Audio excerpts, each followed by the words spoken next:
बच्चों को मेरा प्यार भरा नमस्कार। मेरा नाम है शुभ किरण और मैं आज आपको सुनाने वाली हूँ एक मजेदार कहानी। तो क्या तैयार हैं आप लोग कहानी सुनने के लिए? ये कहानी है एक ऐसे सेठ की जिसका नाम तो था अमीर चंद, लेकिन वो काम से था एकदम कंजूस चंद। किसी भी चीज में वो कोई पैसा खर्च नहीं करना चाहता था और इसीलिए घर के लोग भी उससे काफी परेशान थे। यहाँ तक कि उसकी पत्नी बहुत परेशान थी कि कब ये अपने पुराने कपड़ों को छोड़ेंगे।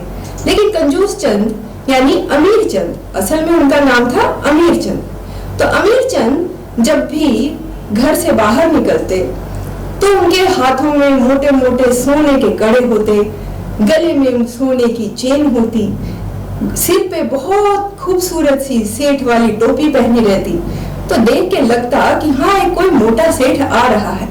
लेकिन जब उनके कपड़ों पे नजर जाती तो लोग सोचते कि इतना बड़ा सेठ, इतना पैसे वाला सेठ, और कैसे कपड़े पहना होगा, एकदम फटे पुराने मैले कुचैले जैसे कपड़े उसके दिखते थे। लेकिन सबसे मजेदार किस्सा है सेठ जी के जूते का। सेठ जी के अपने जूतों से इतना प्यार था कि बेचारा जूता खुद परेशान हो गया था कि ये सेठ जी मुझे कब छोड़ेंगे। चल चल के मैं तो घिस गया हूँ, लेकिन ये सेठ हैं कि मुझे छोड़ने का नाम ही नहीं ले रहे। आपको बताएं उनके जूतों में जगह जगह कई छेद हो चुके थे और जब भी कोई छेद होता तो जूता खुश हो जाता कि शायद अब सेठ जी मेरे को छोड़ देंगे। लेकिन वो जाते मोची के पास और कहते, मोची भाई ये देखो एक छोटा सा छेद है, इसको जरा ठीक कर दो। अरे भाई बहुत पुराना जूता तो है लेकिन मुझे बहुत प्यारा है, किसी तरह से इसे ठीक कर दो। मोची भी कहता, क्या सेठ जी इतना पैसा रखा है आपने और आप इस पुराने जूते को घिसते चले जा रहे हैं। खैर जब सेठ जी नहीं मानते तो मोची उसमें एक चमड़ा छोटा सा लगा देता, तो ऐसा लगता जैसे आपके फटे पुराने कपड़े पे कोई पैबंद लग जाए तो कैसा लगता है बच्चों वो कपड़ा, लगता है ना पैबंद वाला कपड़ा खराब सा, वैसा ही उनका जूता हो गया था। अब छोटे छोटे छेदों को कहीं उसने सिलाई से भरा था, कहीं एक चमड़े का छोटा सा टुकड़ा लगा दिया था, तो वो जूता चितकाबर जैसा दिखने लगा था। तो जूते को बाकी लोग कहते थे कि सेठ जी का चितकबरा जूता है, क्योंकि वो कहीं हल्का सलेटी दिखता था, कहीं काला दिखता था, कहीं कहीं भूरा दिखता था। लेकिन सेठ जी वो जूता इतना पसंद करते थे कि उसको कभी छोड़ना नहीं चाहते थे। एक दिन सेठ जी इसी तरह से अपनी दुकान पर जा रहे थे। जाते हुए रास्ते में एक नाली में उनका पैर गिर गया। अब पैर जब गिरा तो उनका जूता भी उसमें सन गया। सेठ जी ने देखा कि ओ ये तो खराब हो गया और नीचे का तलवा जो था जूते का तला वो भी बाहर निकल आया था। जूता इस बार फिर थोड़ा खुश हुआ कि अब तो लगता है शायद अब मुझे सेठ जी से मुक्ति मिल जाएगी, अब शायद मुझे सेठ जी छोड़ देंगे। लेकिन सेठ जी भी ठहरे कंजूस, नाम के अमीर चंद लेकिन मिजाज से कंजूस चंद। तो वो फिर चले गए मोची के पास। अब मोची ने देखा ओ आ गए सेठ जी। बोले हाँ सेठ जी कहिए किस लिए आए, फिर वही जूता लेके आए हैं क्या? तो सेठ जी ने कहा हाँ भाई क्या करें, ये जूता बहुत अच्छा है, बड़ा साथ निभाया इसने मेरा, इसको कैसे छोड़ दूं। ऐसा करो इसका तलवा थोड़ा ठीक कर दो। तो मोची ने कहा वो तो ठीक है सेठ जी, मैं तलवा तो ठीक कर दूंगा, लेकिन अब आपसे मैं एक विनती करूंगा। बोले क्या? बोले अब इसको बदल ही डालिए, अच्छा नहीं लगता। सेठ जी बोले अरे यही बात तो मेरी बीवी भी कहती है, हर वक्त यही कहती रहती है कि मैं तो परेशान हो गई, पता नहीं कब तुम अपना ये जूता छोड़ोगे, कम से कम अब तो इसको बख्श दो, देखो कितने फटे हालत है इसकी। लेकिन सेठ जी तब भी नहीं मानते थे। तो मोची ने कहा कि ठीक है मैं आपके जूते का तलवा बदल देता हूँ, इसको सी देता हूँ। वो लेके आ गए सेठ जी। अब जब सेठ जी लेके आ गए तो जूता फिर अंदर से बहुत दुखी हो गया। बोला अब तो लग रहा है ये सेठ मुझे कभी बख्शने वाला नहीं है। और वो इसी उधेड़ धुन में था कि कैसे मैं इस सेठ जी से पीछा छुड़ाऊं। और जब सेठ जी रास्ते में आ रहे थे तो एक और मजेदार बात हुई। जानते हो बच्चों क्या हुआ? जो छोटे छोटे बच्चे थे ना, खेल रहे थे गली में, उन्होंने सेठ जी को देखा और उनकी नजर उनके चितकबरे जूते पे गई तो सारे लगे चिल्लाने, ओ चितकबरे जूते वाले सेठ, चितकबरे जूते वाले सेठ। सेठ जी को आया गुस्सा, है कौन बोला? अपना वो जो छाता लिए हुए थे उसी से बोले, सुनो इधर आओ, किसने बोला? अभी इसी छाते से मारूंगा। बच्चे दुबक के गली में कहीं कहीं छुप गए। लेकिन जैसे ही सेठ जी फिर निकले आगे को तो बच्चे फिर पीछे से वही लगे बोलने, चितकबरे जूते वाले सेठ। अब सेठ जी को तो गुस्सा आ ही गया था। बेचारा जूता भी अंदर ही अंदर बड़ा परेशान हो रहा था कि मेरी बड़ी बेइज्जती हो रही है, सेठ जी मुझे छोड़ नहीं रहे। अब हुआ ये कि जब रात में सेठ जी आराम से खाना पीना खा के सोने के लिए गए तो उनको बड़ी गहरी नींद आ गई। और गहरी नींद में उन्हें एक सपना आया। जानते हो कौन आया सपने में? अरे वही चितकबरा जूता।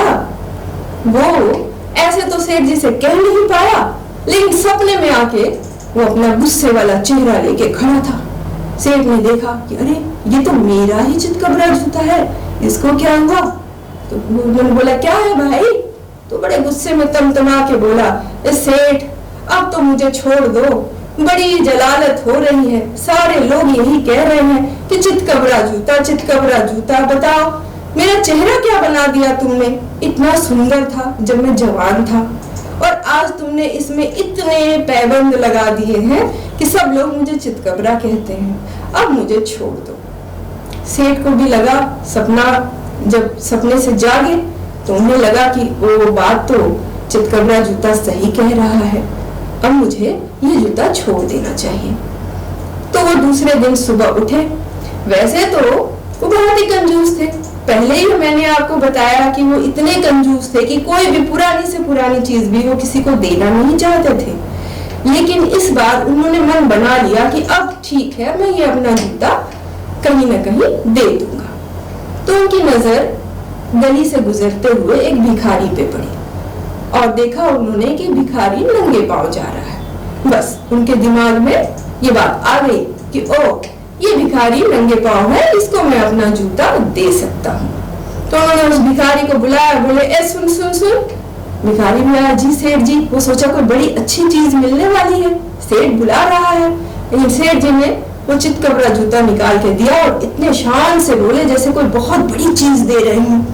बोले कि अरे सुनो, ये मेरा बहुत प्यारा जूता है, बहुत साथ निभाया इसने मेरा, लेकिन आज मैं इसको तुम्हें दे रहा हूँ। तुम्हारे नंगे पांव देख के मुझे दया आ गई। भिखारी क्या करता, जूते की हालत देख के तो उसे बिल्कुल मन नहीं कर रहा था कि वो उसे ले, लेकिन अपने नंगे पांव को देख के उसने ले लिया। और जैसे ही पहन के बाहर निकला और भी एक बड़ी मजेदार बात हुई। जानते हो क्या हुआ? गली के बच्चों ने शोर मचा दिया कि अरे सेठ जी का चितकबरा जूता ये आदमी लेके भाग रहा है। अब गली के बाकी लोग भी इकट्ठे हो गए और सबने उसको पकड़ के खूब दे दनादन मारना शुरू किया। वो बेचारा भिखारी बोला, अरे मुझे क्यों मार रहे हो भाई, मैंने कुछ भी नहीं किया।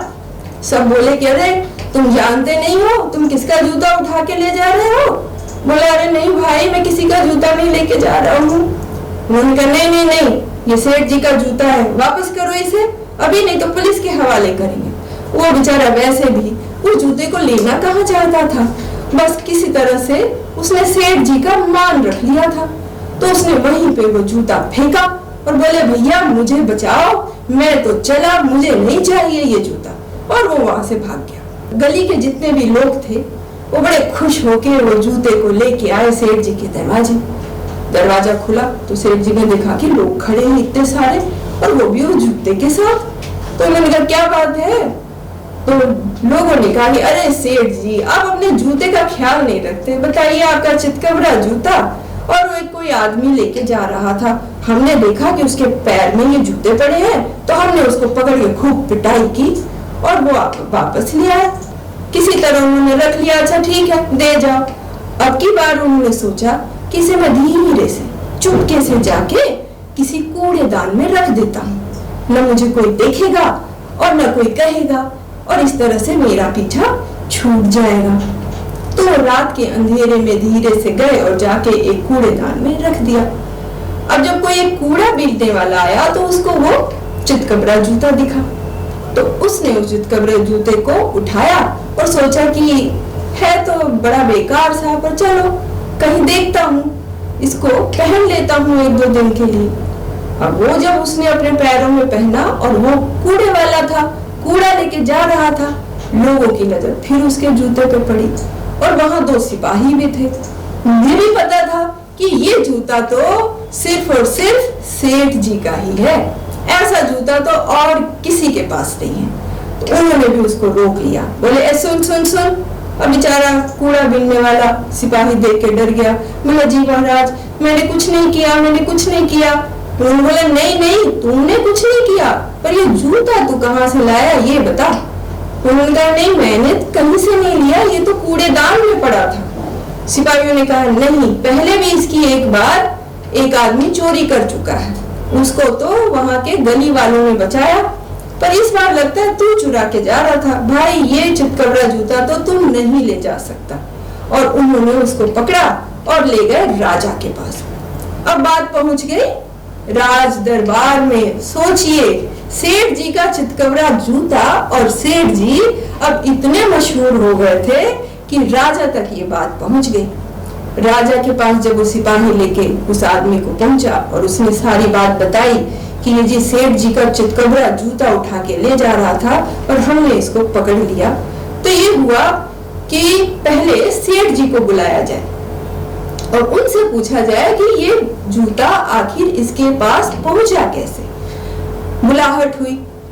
सेठ जी पहले तो डरे कि राजा ने बुलाया है, न जाने क्या बात है, लेकिन जब पहुंच सारा माजरा देखा कि अरे ये माजरा तो जूते का है, तो वो फिर सिर पकड़ के बैठ गए। बोले यही तो मेरे सपने में आया था महाराज, ये जूता खुद मुझसे कह रहा था कि मैं बहुत पुराना हो चुका हूँ, घिसट चुका हूँ, इतनी दिन तक चलते चलते मैं थक चुका हूँ, अब मुझे छोड़ दो सेठ जी। तो इसलिए मैंने इसको छोड़ दिया और लोग भी मजाक बना रहे थे कि ये चितकबरा जूता है, तो इसलिए मैंने सोचा कि इसको छोड़ दो। लेकिन अब लग रहा है कि ये चितकबरा जूता मेरा ही पीछा नहीं छोड़ रहा। अब बताइए महाराज मैं क्या करूं। महाराज जी जब सुने कि अच्छा चितकबरा जूता और सेठ का बहुत गहरा नाता है, तो वो भी खूब जोर जोर से हंसने लगे, हा हा हा हा हा ऐसे करके। और राजा ने कहा अरे भाई तुमने तो बहुत नायाब चीज दे दी। सेठ जी बड़े हैरान, नायाब, ये कैसे नायाब हो सकती है।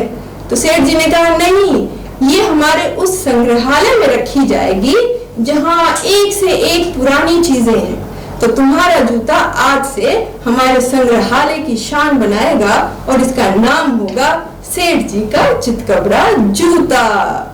बेचारे सेठ जी अब क्या करते, राजा ने आदेश दे दिया था, तो वो चितकबरा जूता संग्रहालय की शान बन गया था। अब बेचारा जूता भी सोच रहा था कि ये चितकबरा नाम अब मेरे नाम के साथ तो जुड़ गया है, अब ये मुझसे कभी नहीं हटने वाला। और सेठ जी भी अंदर ही अंदर सोच रहे थे कि काश मैंने इसको चितकबरा न बनाया होता, तो आज मेरा नाम सेठ जी तो होता, पर सेठ जी और चितकबरा जूता वाला ऐसा कोई न कहता। तो बच्चों ये कहानी आपको कैसी लगी मुझे बताइएगा, और इससे आपको क्या सीख मिली ये भी मुझे बताइएगा। खैर मैं आपको बताती हूँ कि इसमें एक ये सीख मिलती है कि पैसों का कम खर्च करना अच्छी बात, हिसाब से खर्च करना चाहिए, बहुत ज्यादा खर्चा नहीं करना चाहिए, लेकिन बहुत ज्यादा कंजूस होना भी अच्छी बात नहीं होती है, क्योंकि फिर वो आपकी छवि को बिगाड़ देती है। समझे बच्चे? तो कंजूसी अच्छी बात नहीं होती। थैंक यू, धन्यवाद। अब आप मुझे बताइएगा कि कहानी आपको कैसी लगी।